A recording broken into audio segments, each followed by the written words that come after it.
మూత్రపిండ వ్యాధిగ్రస్తులు chronic kidney disease, అది ఏడీపీకిడీ కానివ్వండి, ఐజిఎన్ నెఫ్రోపతి కానివ్వండి, మినిమల్ చేంజ్ డిసీజ్ కానివ్వండి, మెంబ్రేనస్ నెఫ్రోపతి కానివ్వండి, డయాబెటిక్ నెఫ్రైటిస్ కానివ్వండి, హైపర్ టెన్షన్ నెఫ్రోపతి కానివ్వండి, ఏ కిడ్నీ డిసీజ్ అయినా సరే వాళ్ళకి సంబంధించిన సూచనలు, సలహాలు, సైంటిఫిక్ ఇన్ఫర్మేషన్, డైట్కి సంబంధించిన అప్డేట్స్ని ఎప్పటికప్పుడు మీ ముందుకు తెచ్చుకొచ్చేటటువంటి ప్రయత్నం చేస్తున్నాను.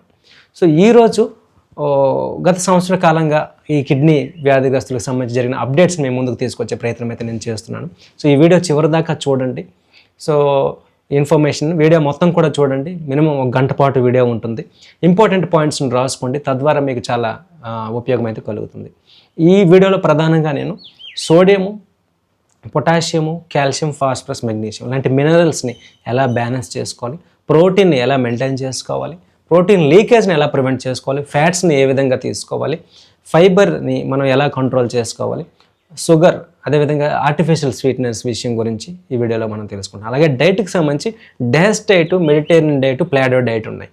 సో వీటికి సంబంధించి రీసెర్చ్ ఇన్ఫర్మేషన్ ఉంది. సో ఇవి ఎలా పనిచేస్తాయనే ఇన్ఫర్మేషన్ తెలియజేస్తాను.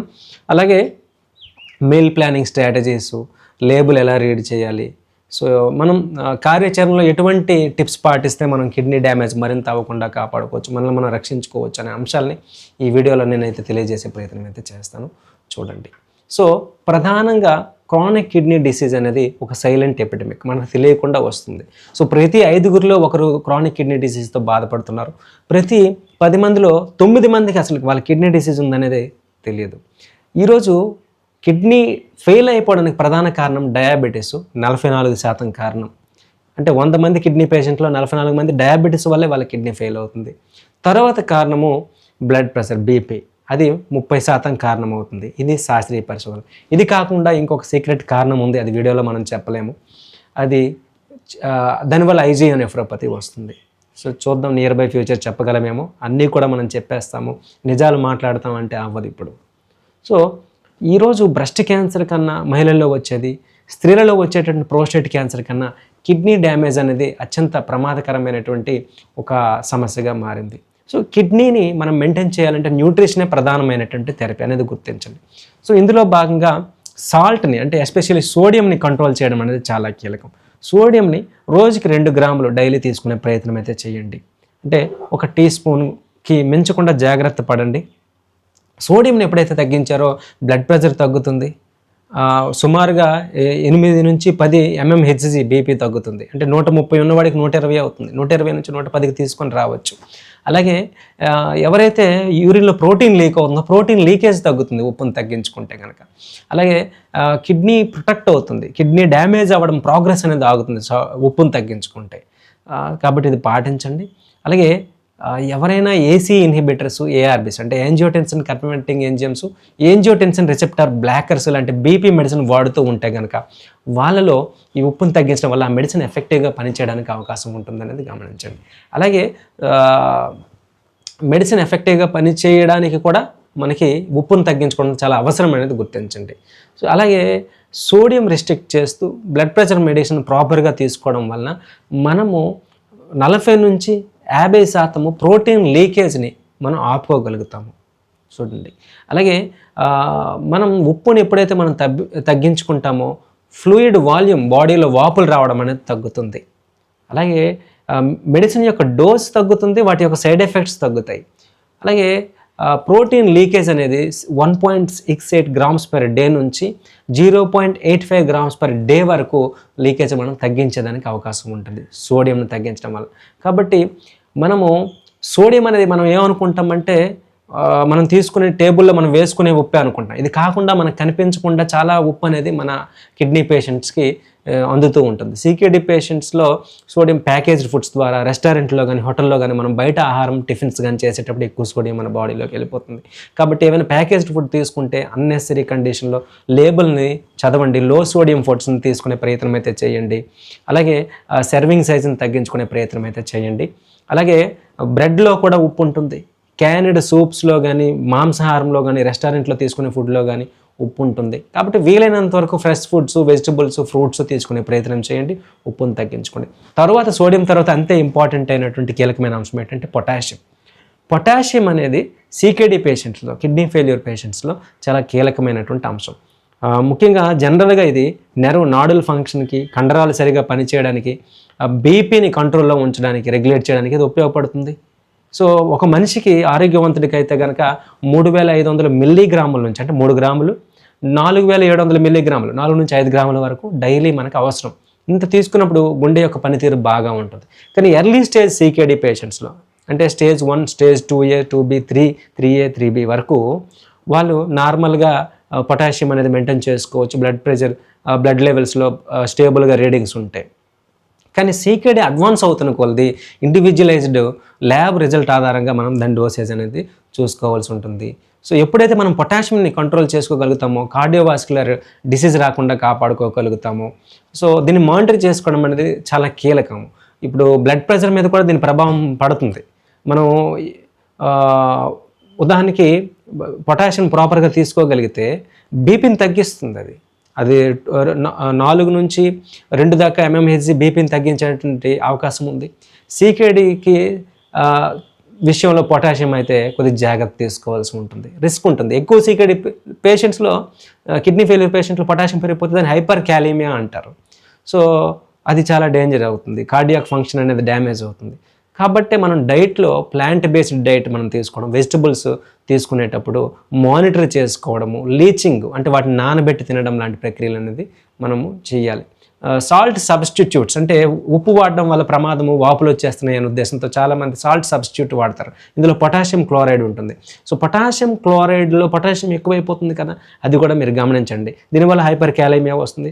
అలాగే ACE inhibitors, angiotensin converting enzyme inhibitors, ARBs, angiotensin receptor blockers, అంటే బీపీ మందులు, ఎంఆర్ఏఎస్ ఎవరైతే వాడుకుంటున్నారో వీళ్ళు హైపర్ కాలేమియా రిస్క్ అనేది వీళ్ళకు ఉంటుంది. కాబట్టి కొద్దిగా ఈ మందులు వాడుకున్న వాళ్ళు జాగ్రత్తగా చూసుకోండి మీ రీడింగ్స్ని ఎప్పటికప్పుడు.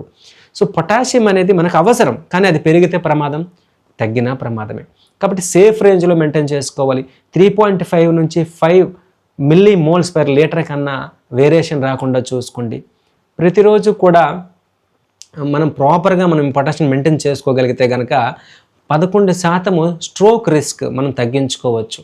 బ్లడ్ ప్రెషర్ ఇంప్రూవ్ అవుతుంది. సో ఎప్పటికప్పుడు మానిటర్ చేసుకోండి. ఎస్పెషల్లీ ఎంఆర్ఏఎస్, ఆర్ఏఎస్ఐ, డయూరిటిక్స్ మెడిసిన్స్ తీసుకునే వాళ్ళు పొటాషియం లెవెల్స్ని ఎప్పటికప్పుడు చెక్ చేసుకోవాల్సిన అవసరం అయితే ఉంది. అలాగే SGLT2 ఇన్హిబిటర్స్, షుగర్ కోసం వాడేవాళ్ళు, లూప్ డైరెటిక్స్ వాడేవాళ్ళు, ఈ మందులు వాడేవాళ్ళు వీళ్ళకి పొటాషియం అనేది తగ్గిపోవడానికి అవకాశం ఉంది. అప్పుడు పొటాషియంని మనం మెయింటైన్ చేసుకోవాలి. ఎంఆర్ఏఎస్ వాడేవాళ్ళు, అంటే స్పైరునోలాక్టోన్ కానీ, ఫెరనోన్ కానీ ఇటువంటి మెడిసిన్స్ తీసుకునే వాళ్ళ పొటాషియం పెరిగిపోతుంది. సో మీరు ఏ మెడిసిన్ వాడుతున్నారనేది కూడా చాలా కీలకము. కాబట్టి వీలైనంత వరకు ఫుడ్ తీసుకున్నప్పుడు పొటాషియం మినిమం తక్కువగా ఉండేటువంటి ఆహారం తీసుకోవడం, అంటే Apple, berries, grapes, pineapple, lettuce, cucumber, ఆనపకాయ, అదే దోసకాయ, కుకుంబర్ అంటే, అలాగే కాలీఫ్లవర్, వీటిలో పొటాషియం తక్కువగా ఉంటుంది. అలాగే బనానా తీసుకున్నాం అనుకోండి, 400 మిల్లీగ్రాములు ఉంటుంది ఒక అరటి పండులో పొటాషియం. అదే మీరు ఒక టమాటా సాస్ కానీ వేసుకుంటే బ్రెడ్ మీద 400 మిల్లీగ్రాముల పొటాషియం ఒక్కసారిగా మీకు వచ్చేస్తుంది. సో దాని ప్లేస్లో బెర్రీస్ తీసుకోండి. సో 150 మిల్లీగ్రాముల పొటాషియం ఉంటుంది. దాని ప్లేస్లో మీరు రెడ్ పెప్పర్స్ అని అంటారు కదా, సో క్యాప్సికమ్, ఇలాంటివి తీసుకోండి, 120 మిల్లీగ్రాముల పొటాషియం లభిస్తుంది. ఈ విధంగా మనము జాగ్రత్త పడాలి. అలాగే ఈ కూరగాయలని నానబెట్టడము, అలాగే ఉడకబెట్టడం ద్వారా, ముఖ్యంగా బంగాళదుంపలు వీటిని ఉడకబెడితే కానీ 50% పొటాషియం తగ్గిపోతుంది. సో ఇలా చేసుకోవచ్చు.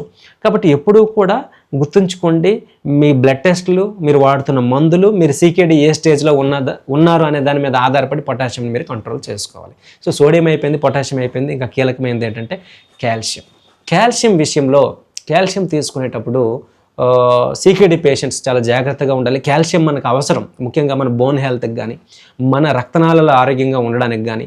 న్యూరో మస్కులర్ సిగ్నలింగ్ అంటారు, అంటే నాడీ కణాలు మన కండరాలకి సిగ్నలింగ్ సరిగా జరగాలన్నా కాల్షియం మనకు అవసరం. కానీ సీకేడీ పేషెంట్స్లో ఏమవుతుందంటే ఈ కాల్షియము, ఫాస్ఫేటు, పారాథైరాయిడ్ హార్మోన్, అంటే ఇక్కడ మనకు థైరాయిడ్ గ్లాండ్ ఉంటుంది, పక్కన పారాథైరాయిడ్ గ్లాండ్స్ ఉంటాయి, ఈ బ్యాలెన్స్ అనేది చెడిపోతుంది.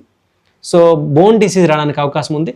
బోన్ డిసీజ్ వస్తే ఏముంది, చాక్ పీస్ లాగా ఎముకలు ఇరిగిపోతాయి, అది తర్వాత సంగతి. కానీ ఈ calcium, phosphate, parathyroid hormone balance తప్పితే వాస్కులర్ క్యాల్సిఫికేషన్ రావడానికి అవకాశం ఉంది, రక్తనాళాలు దెబ్బతింటాయి. కాబట్టి ఫుడ్ ద్వారా కాల్షియం తీసుకోండి, సప్లిమెంట్స్ ద్వారా తీసుకోకుండా ఉండడానికి ప్రయత్నం చేయండి. డైటరీ కాల్షియం అనేది సేఫ్, బెటరు, రెగ్యులేట్ అయిపోతుంది, మన బాడీ రెగ్యులేట్ చేసుకోగలుగుతుంది. అండ్ సప్లిమెంట్స్ ద్వారా డోసేజ్ ఎక్కువగా మనం తీసుకుంటే కనుక ఈ పాజిటివ్ కాల్షియం బ్యాలెన్స్ పెరిగిపోతుంది, కాల్సిఫికేషన్ పెరిగిపోతుంది. ఇప్పుడు చెప్పుకున్నట్టు హార్ట్ ప్రాబ్లమ్స్ ఇవన్నీ వస్తాయి. ఇవన్నీ కూడా రీసెర్చ్లో ప్రూవ్ అయినటువంటి అంశాలు, రీసెర్చ్ పేపర్స్లో ఉన్న అంశాలని క్రోడీకరించి మీకు అందించేటటువంటి ప్రయత్నం అయితే నేను చేస్తున్నాను, గమనించండి. అలాగే కాల్షియం అనేది ఆప్టిమమ్గా అంటే 800 నుంచి 1000 మిల్లీగ్రాములు పెర్ డే ఫుడ్ ద్వారా మనం అచీవ్ అవ్వగలిగితే సరిపోతుంది. ఎప్పుడు CKD స్టేజ్ 3-4 వరకు. కానీ ఎప్పుడైతే 2000 మిల్లీగ్రాముల కన్నా ఎక్కువ పెరుగుతుందో కాల్షియం మనం తీసుకునేది, ఎస్పెషల్లీ సప్లిమెంట్ రూపంలో కానీ, ఇది వాస్కులర్ కాల్సిఫికేషన్కి దారితీస్తుంది. కాలు ఇంత అయిపోతుంది, ముష్కాలు పెరిగిపోతాయి, ఇంత పెద్దవి అయిపోతాయి. అంటే వాస్కులర్ కాల్సిఫికేషన్, బ్లడ్ సర్క్యులేషన్ సరిగా జరగక. సో బ్లడ్ లెవెల్ని ఎప్పుడు చూసుకోవాలి, కాల్షియం లెవెల్స్ని. సో ఈ ఎలివేట్ అవ్వడం కానీ, యాక్సిలరేట్ అవ్వడం కానీ కాల్సిఫికేషన్కి దారితీస్తుంది, హార్ట్ ప్రాబ్లం రావడానికి జరుగుతుంది. అందుకే చాలామంది కిడ్నీ పేషెంట్స్ హార్ట్ డిసీజెస్తో చనిపోతూ ఉంటారు. So dietary sources, large supplements కానీ ఎక్కడి నుంచి కాల్షియం వస్తుందని మనం ఎప్పటికప్పుడు గమనించుకుంటూ ఉండాలి. దీనికోసం నేను చాలా యాప్స్ చెప్పాను, ఆ యాప్స్ మీద వీడియోస్ కూడా నేను చేయడం జరిగింది. ఆ యాప్స్ని వినియోగించుకుంటే మీరు కాల్షియంని, పొటాషియంని, సోడియంని మానిటర్ చేసుకోవచ్చు. అలాగే నేను బుక్ రిలీజ్ చేశాను, గోమాత nutrition and health education Telegram ఛానల్లో. అందులో సోడియం, పొటాషియం, ఫాస్ఫరస్ లెవెల్ ప్రతి ఆహార పదార్థంలో ఎంతెంత ఉంటాయనేది లిస్ట్ అవుట్ చేయడం అనేది జరిగింది. అది డౌన్లోడ్ చేసుకోండి ఫ్రీగా.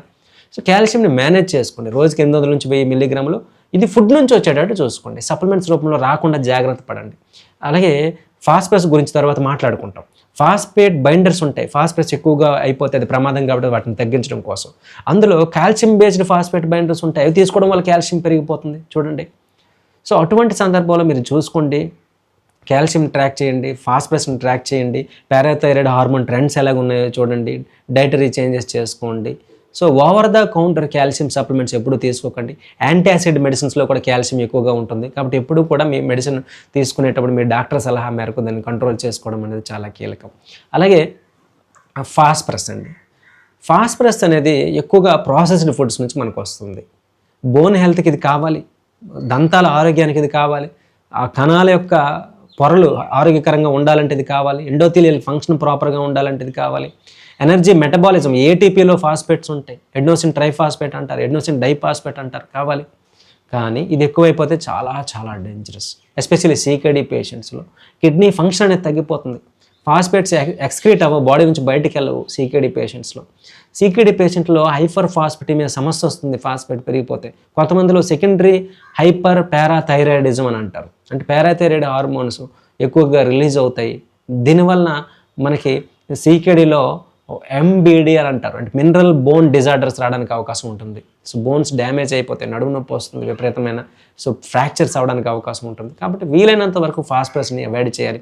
నేచురల్ ఫాస్ఫరస్ ఎందులో ఉంటుంది, మాంసాహారంలో ఉంటుంది, డైరీ ఫుడ్స్లో ఉంటుంది, బీన్స్లో, చిక్కుల్లో ఉంటుంది అనమాట. కాబట్టి కానీ మోడరేట్గా అబ్జర్వ్ అవుతుంది బాడీలో, మొత్తం అబ్జర్వ్ అయిపోద్ది.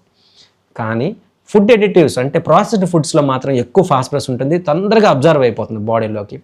కాబట్టి వాటిని అవాయిడ్ చేయండి. సీరం ఫాస్ఫరస్ లెవెల్స్ని పెంచేస్తాయి, సీరం ఫాస్ఫరస్ లెవెల్స్ పెరిగిపోతాయి. సో వాటిని అవాయిడ్ చేయండి, ఎప్పటికప్పుడు మానిటర్ చేసుకోండి. డైట్ అనేది చాలా కీలకము, ప్రాసెస్డ్ ఫుడ్స్ని అయితే అవాయిడ్ చేయండి. సో ప్రధానంగా అంటే మీరు ఎట్టి పరిస్థితుల్లో ప్యాకేజ్డ్ ఫుడ్స్ని మీరు అవాయిడ్ చేయగలిగితే కనుక ఫాస్ఫరస్ నుంచి బయటపడిపోయింది. చాలామందికి నా దగ్గరికి వచ్చే పేషెంట్స్ ఫాస్ఫరస్ ఎక్కువ చూపిస్తుంది, ఎందుకంటే వాళ్ళు పెరుగు తింటున్నారు, మజ్జిగ తింటున్నారు, మిల్క్ బేస్డ్ ప్రొడక్ట్స్ తీసుకున్న ఫాస్ఫరస్ పెరుగుతుంది. సో ఫాస్ఫరస్ పెరిగిపోతే మోర్టాలిటీ పెరిగిపోతుంది. హై బ్లడ్ ఫాస్ఫరస్ ఎప్పుడైతే పెరిగిపోయిందో డెత్ రేట్ పెరిగిపోతుంది. అంటే 1 మిల్లీగ్రామ్ పర్ డెసిలీటర్ ఫాస్ఫరస్ పెరిగినా 18% మరణాల రేటు పెరిగిపోతుంది, గుర్తుంచుకోండి. అలాగే ఎప్పుడైతే ఫాస్ఫరస్ మనం తీసుకునేది బయటికి వెళ్ళదు, దానివల్ల ఏమవుతుంది, పారాథైరాయిడ్ హార్మోన్ లెవెల్స్ పెరిగిపోతాయి, FGF23 లాంటి ఫ్యాక్టర్స్ పెరిగిపోతాయి, వాస్కులర్ కాల్సిఫికేషన్ పెరిగి రక్తనాళాలు డ్యామేజ్ అవుతుంది, బ్లడ్ సర్క్యులేషన్ దెబ్బతింటుంది, గుర్తుంచుకోండి. సో ట్రీట్మెంట్ అప్రోచ్ ఏంటంటే డైట్ అనేది చాలా కీలకము. అది కుదరినప్పుడు మనం ఫాస్ఫేట్ బైండర్స్ వాడుకుంటాం. సో ఫాస్ఫరస్ అబ్జార్ప్షన్ అనేది కూడా మనం చూసుకోవాలి. అన్ని సోర్సెస్ ఒకలాగే ఉండవు. ఫాస్ఫరస్ ఎడిటివ్స్ తీసుకుంటే ప్రాసెస్డ్ ఫుడ్ కాబట్టి ఎక్కువ అబ్జార్ప్షన్ ఉంటుంది, 80 నుంచి 100% అబ్జర్వ్ అయిపోతుంది బాడీలోకి. ఈ యానిమల్ బేస్డ్ ఫుడ్ ద్వారా మనం ఫాస్ఫరస్ తీసుకుంటే, మీట్ కానీ డైరీ కానీ తీసుకుంటే మోడరేట్గా అంటే 40 నుంచి 50-60% వరకు అబ్జర్వ్ అవుతుంది. ప్లాంట్ ఫాస్ఫరస్ తీసుకుంటే ఫైటేట్స్ బౌండ్ అవుతాయి కాబట్టి అవి చాలా సరిగా అబ్జర్వ్ అవ్వవు, 10 నుంచి 30% అబ్జర్వ్ అవుతాయి, అది బెస్ట్ అనమాట. కాబట్టి ప్లాంట్ బేస్డ్ ఫుడ్డే మనం ప్రిఫర్ చేయమంటాము. సో కాబట్టి చూసుకోండి, ప్రాసెస్డ్ ఫుడ్స్ని అవాయిడ్ చేయండి, ప్లాంట్ బేస్డ్ ప్రోటీన్ తీసుకునే ప్రయత్నం చేయండి. వాటిలో దాగుండిపోయి ఉంటాయి ఇది ఫాస్ఫరస్, ముఖ్యంగా మీట్లో కానీ ప్రాసెస్డ్ మీట్ కానీ తీసుకున్న, చీజ్ తీసుకున్న, మీరు డ్రింక్స్ తాగిన, ఇన్స్టెంట్ ఫుడ్స్ ఉంటాయి అలాంటివి తీసుకున్న, ఎలక్ట్రోలైట్స్ తీసుకున్న మీకు ఫాస్ఫరస్ కనిపించకుండా అందులో ఉంటుంది. వెనకాల చదివితే FOS అని ఉంటుంది, సోడియం ఫాస్ఫేట్ అని ఉండొచ్చు, హెక్సామెటాఫాస్ఫేట్ అని ఉండొచ్చు. ఏది ఉన్నా సరే ఫాస్ఫేట్ అనేది చాలా డేంజర్. కాబట్టి మీరు ఈ ప్రాసెస్డ్ మీట్ని అవాయిడ్ చేయండి. ఒకవేళ స్టేజ్ 3, స్టేజ్ 1 అయితే చికెన్ రోస్ట్ చేసి తినే ప్రయత్నం చేయొచ్చు, ఇంట్లో వండుకున్నది. డైరీ చీజ్ తింటే ఎక్కువ ఫాస్ఫరస్ ఉంటుంది కాబట్టి ఆల్టర్నేటివ్ ఏమైనా తీసుకునే ప్రయత్నం అయితే చేయండి. ఇన్స్టెంట్ మిక్స్ కాకుండా ఫ్రెష్ ఫుడ్స్ తినేదానికి ప్రయత్నం చేయండి. ప్రాసెస్డ్ ఫుడ్స్ని అవాయిడ్ చేయండి. హోల్ ఫుడ్స్ తీసుకోండి, ఇంట్లో వండినటువంటి పదార్థాలు తీసుకోండి. వీలైనంత వరకు మాంసాన్ని అవాయిడ్ చేసేయండి.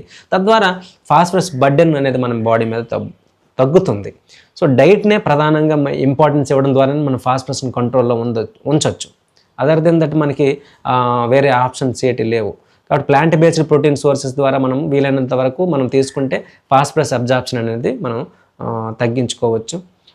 Non calcium type phosphate binders వాడుకోండి. ఎందుకు, ఫాస్ఫరస్ని తగ్గించడం కోసం కాల్షియం బైండర్స్ వాడితే కాల్షియం లెవెల్స్ పెరిగిపోతాయి కదా, వాస్కులర్ క్యాల్సిఫికేషన్ వస్తుంది, హార్ట్ అటాక్ రావడానికి అవకాశం ఉంటుంది. కాబట్టి non calcium type phosphate binders వాడుకోండి. అది కూడా ఆహారంతో పాటు తీసుకోండి మీ వైద్యుని పర్యవేక్షణలో. మేనేజ్మెంట్ అనేది అవసరం అండి. సో లేబుల్స్ చదవడం, FOS ఉంటే దాన్ని అవాయిడ్ చేయడము చాలా కీలకము. సో ఎప్పటికప్పుడు మీరు కాల్షియం లెవెల్స్ని, ఫాస్ఫరస్ లెవెల్స్ని, పారాథైరాయిడ్ హార్మోన్ ఎలాగ ఉంది అనేది మానిటర్ చేసుకోవడం, దాన్ని బట్టి మనం థెరపీ చేసుకోవడం చాలా కీలకం. ఇంకొక ఇంపార్టెంట్ మినరల్ వచ్చేసి మెగ్నీషియం. మెగ్నీషియం అనేది చాలా ఇంపార్టెంట్. మన ఎనర్జీ ఉండాలన్న మెగ్నీషియం కావాలి, మజిల్స్ కండరాలు, నెర్వ్స్ అంటే నాడులు సరిగ్గా పనిచేయాలన్న మెగ్నీషియం కావాలి, బీపీ కంట్రోల్లో ఉండాలన్న మెగ్నీషియం కావాలి, ఇన్సులిన్ సెన్సిటివిటీ పెంచాలన్న మెగ్నీషియం కావాలి, అంటే షుగర్ కూడా అదుపులో ఉంటుంది. ఎప్పుడైతే మెగ్నీషియం తగ్గిపోతుందో ఎండోథీలియల్ డిస్ఫంక్షన్ అంటే రక్తనాళాలు దెబ్బతింటాయి, కార్డియోవాస్కులర్ డెత్ అంటే హృదయ సంబంధించిన సమస్యలు వస్తాయి. ఎక్కువ మెగ్నీషియం అయిపోతే హైపర్ మెగ్నీసిమియా అని అంటారు. దీనివల్ల కిడ్నీ ఫంక్షన్ అనేది దెబ్బతింటుంది. స్టేజ్ 3 తర్వాత అంటే స్టేజ్ 4, స్టేజ్ 5 తర్వాత మెగ్నీషియం ఎక్స్క్రీట్ చేయలేం, దానివల్ల హైపర్ మెగ్నీసిమియా వస్తుంది. సో చాలా ప్రమాదం. కాబట్టి వాస్కులర్ కాల్సిఫికేషన్ని మనం కంట్రోల్ చేయని మెగ్నీషియం బ్యాలెన్స్ చేయాలి. కాబట్టి ఎప్పుడు కూడా మీరు మెగ్నీషియం జాగ్రత్తగా చూసుకోండి. మెగ్నీషియం ఉండేటటువంటి లాక్సేటివ్స్, మెగ్నీషియం సిట్రేట్ లాంటి వీటిని అవాయిడ్ చేయండి. యాంటీ యాసిడ్స్లో కూడా మెగ్నీషియం ఉండొచ్చు, వాటిని కూడా అవాయిడ్ చేయండి. సో ఫుడ్ ద్వారా తీసుకునే ప్రయత్నం అయితే చేయండి. సో ఇవన్నీ కూడా రీసెర్చ్లో ప్రూవ్ అయిన అంశాలు. ఎప్పుడైతే మెగ్నీషియం తగ్గిపోతుందో ఎండోథీలియల్ డిస్ఫంక్షన్ ఉంటుంది, ఇన్సులిన్ రెసిస్టెన్స్, షుగర్ పెరిగిపోతుంది, హార్ట్ ప్రాబ్లమ్స్ రావడానికి అవకాశం ఉంటుంది, బీపీ కంట్రోల్లో ఉండదు. కాబట్టి మనకి కాల్షియం బేస్డ్ వాస్కులర్ కాల్సిఫికేషన్ అవ్వకుండా కూడా మెగ్నీషియం కాపాడుతుంది. విటమిన్ D3కి కోఫ్యాక్టర్గా పనిచేస్తుంది ఇది.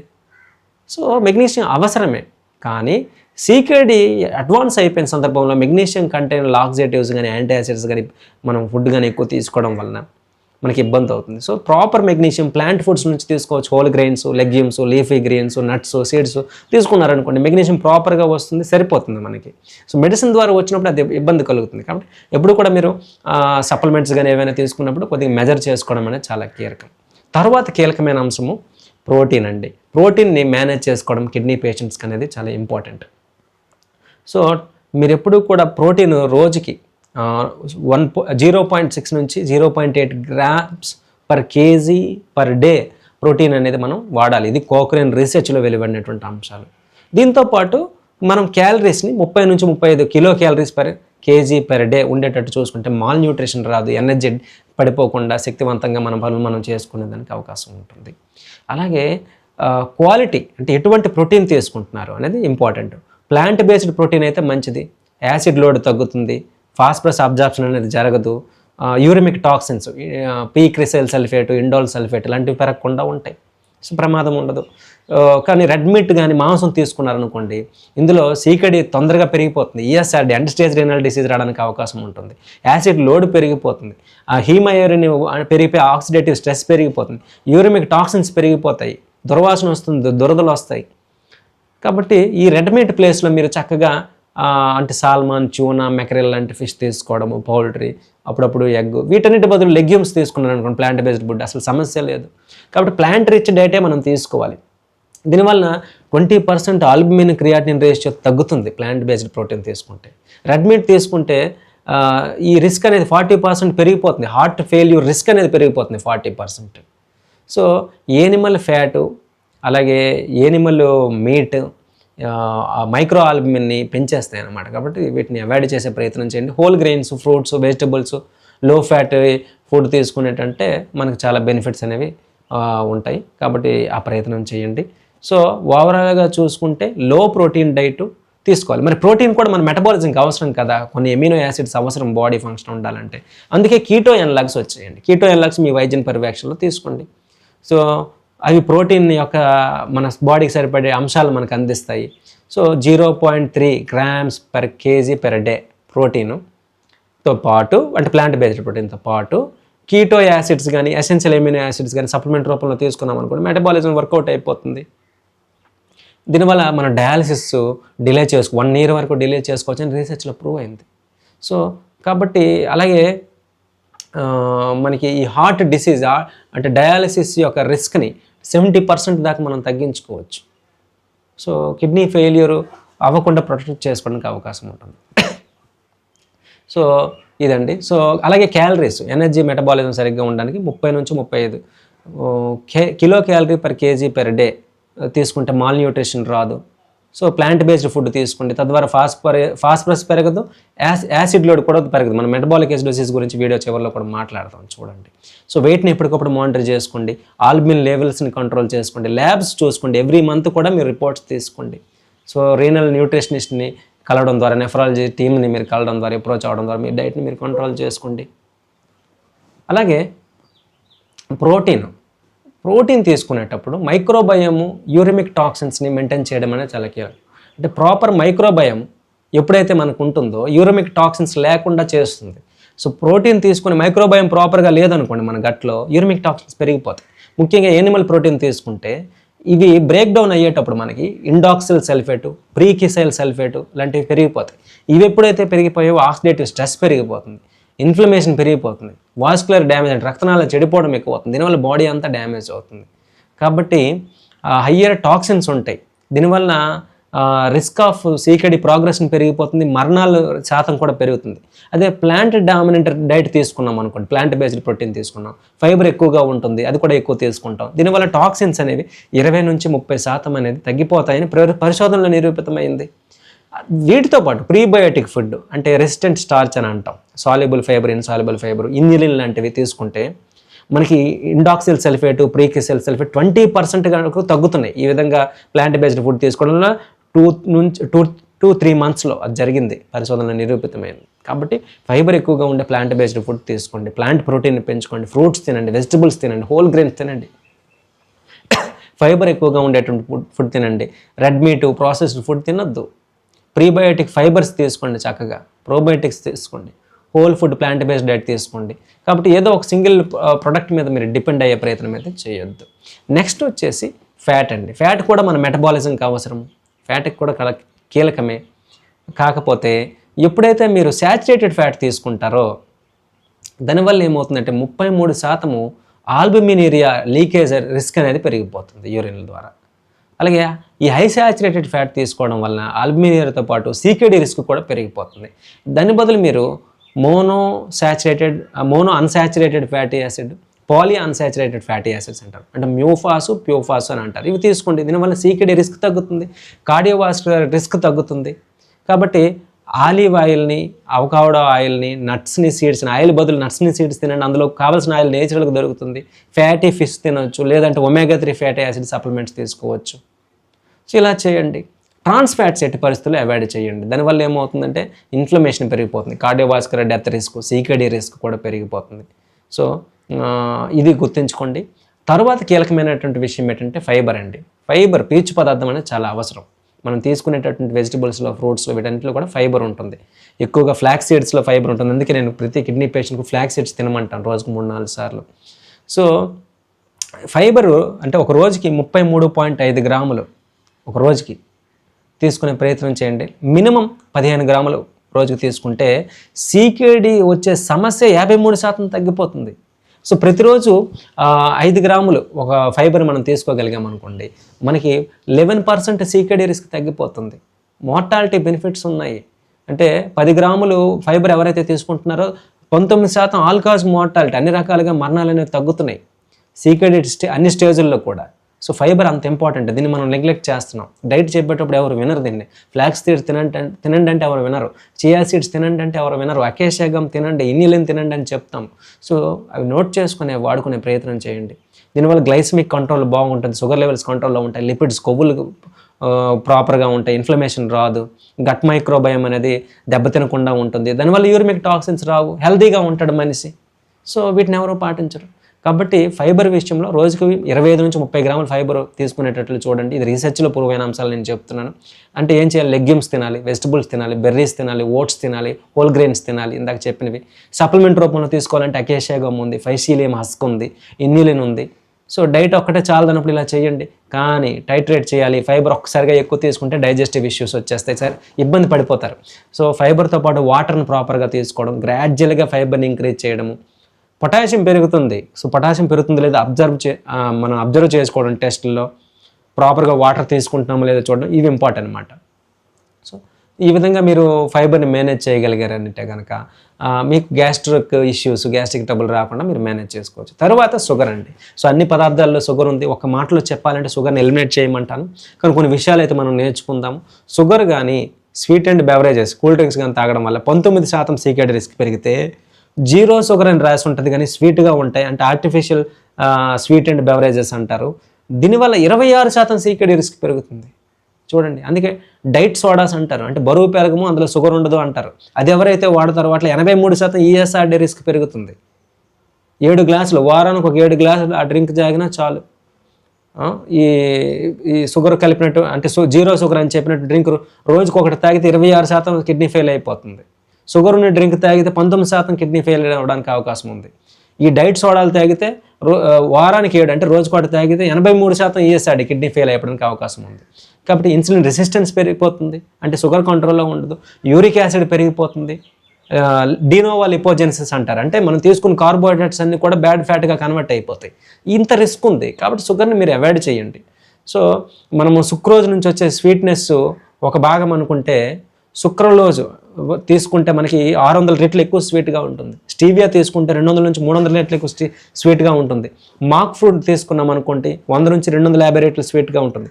ఆస్పార్టమే, ఏసీఏకే అని అంటారు, వీటి వల్ల 200 రెట్లు. సాకరిన్ అని మీరు వినుంటారు, స్వీట్స్లో వేస్తారు, 300 నుంచి 500 రెట్లు ఎక్కువ స్వీట్నెస్ ఉంటుంది అది. అలాగే నియోటమే అని అంటారు, అదైతే ఇంకా 7000 నుంచి 13000 రెట్లు మీకు స్వీట్నెస్ ఉంటుంది. అలాగే అడ్వాంటమే అంటారు, అది 20000 నుంచి 37000 స్వీట్నెస్ పెరిగిపోతుంది. కాబట్టి ఆర్టిఫిషియల్ షుగర్స్ మీరు వాడొద్దు, అవి చాలా ప్రమాదం. షుగర్ ఆల్కహాల్స్ అని ఉంటాయి కొన్ని, ఎలిలోజు, ఎరిథ్రిటాలు, జైలిటాలు, మైలిటాల్ అని ఉంటాయి. బబుల్ గమ్ నమిలేటప్పుడు అందులో అవే కలుపుతారు. సో ఇవి తక్కువ మొత్తంలో స్వీట్నెస్ ఉన్నప్పటికీ వీటి వల్ల సైడ్ ఎఫెక్ట్స్ వేరే రకంగా ఉంటాయి. కాబట్టి వీలైనంత వరకు ఆర్టిఫిషియల్ స్వీట్ అండ్ బెవరేజెస్ అనేది తీసుకోకండి. ఇవి తీసుకోవడం వల్ల 25 నుంచి 30% సీకేడి రిస్క్ పెరుగుతుంది అనేది కోహర్ట్ రీసెర్చ్ స్టడీస్లో ప్రూవ్ అయింది. కాబట్టి మీరేం చేయాలంటే తుడిచిపెట్టేయండి షుగర్ని. దాని ప్లేస్లో ఈ సోడాలు వీటి బదులు చక్కగా నీరు తాగండి, అన్స్వీటెండ్ టీ, కషాయాలు చేసుకొని తాగండి, హెర్బల్ టీస్ తాగండి. సో ఫైబర్ ఎక్కువగా ఉండేటువంటి ఫ్రూట్స్, వెజిటబుల్స్ తీసుకునే ప్రయత్నం చేయండి. ప్రోటీన్ తీసుకోండి, మీకు క్రేవింగ్స్ రావు షుగర్ తినాలి అనేది, హెల్తీ ప్రోటీన్ తీసుకుంటే. సో కాబట్టి షుగర్ స్వీట్ అండ్ లేదా ఆర్టిఫిషియల్ స్వీట్ అండ్ బెవరేజెస్ని ఎలిమినేట్ చేసేయండి. కాబట్టి స్వీట్నర్స్ అనేవి ఇంకా డేంజరస్ అనేది గుర్తుంచుకోండి. సో డైట్ విషయంలోకి వస్తే కొన్ని డైట్ మీద జరిగిన రీసెర్చ్లు కూడా ఉన్నాయి, వాటికి దానికి కొద్దిగా కాంప్రహెన్సివ్ ఇన్ఫర్మేషన్ మీకు ఇస్తాను. మెడిటరేనియన్ డైట్ అనేది, డాష్ డైట్ అనేది కొద్దిగా వీటి మీద రీసెర్చ్ జరిగింది. మెడిటరేనియన్ డైట్ ఎవరైతే తీసుకుంటారో వాళ్ళు 14 నుంచి 23% లోవర్ సీకేడి రిస్క్ రావడం జరిగింది.